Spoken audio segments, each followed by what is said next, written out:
Napanatili ng bagyong Domeng ang lakas at galaw nito ayon sa Pag-asa. May posibilidad kayang lumakas ito habang nasa dagat. Makibalita tayo kay GMA News resident meteorologist Nathaniel Cruz. Mang Tani. Salamat Mark. Mga kapuso, patuloy na kumikilos pahilagang kanluran ang Tropical Depression Domeng ayon sa Pag-asa. Huling namata ng ahensya ang sentro ng bagyo sa layong 350 kilometers sa may silangan ng Hinatuan, Surigao del Sur. At taglay pa rin ito ang lakas ng hangin aabot sa 55 kilometers per hour malapit sa gitna at mabagal din ang kilos nito sa 5 kilometers per hour.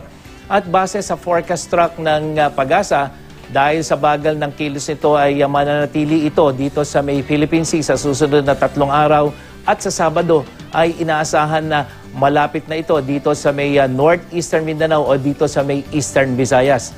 2 araw lang nasa 55 kilometers per hour ang lakas ng bagyong Domeng at sa tanong mo Mark kung posible pa ba itong lumakas habang nasa dagat, base dito sa wind forecast map ng The Weather Company ay hindi natin nakikita na lalakas pa ito. Yung mga kulay rosas na yan na ibig sabihin malakas na hangin, makikitang magiging kulay pula yan bago ito lumapit dito sa may eastern Visayas. So ang ibig sabihin yan ay humihina itong binabantayan nating tropical depression.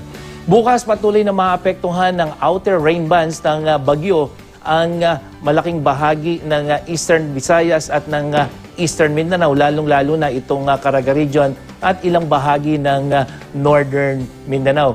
Pero dito sa Luzon, may mga pagulan pero hindi po yan epekto nitong bagyo. At bukod sa bagyo, inaasahan din natin yung northward migration ng Intertropical Convergence Zone o ITCZ sa mga susunod na araw. Dahil dito magiging mas madalas na may mabuong thunderstorms. Kaya paalala lang mga kapuso, lalo na po dyan sa Visayas at Mindanao, laging maging I am ready sa biglaang buhos ng malakas na ulan na may kasamang malakas na hangin, kulog at kidlat.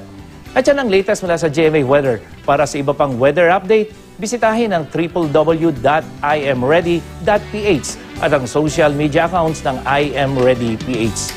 Ako po si Nathaniel Cruz. Magplano para sigurado. I am ready. Serbisyong totoo ng GMA News.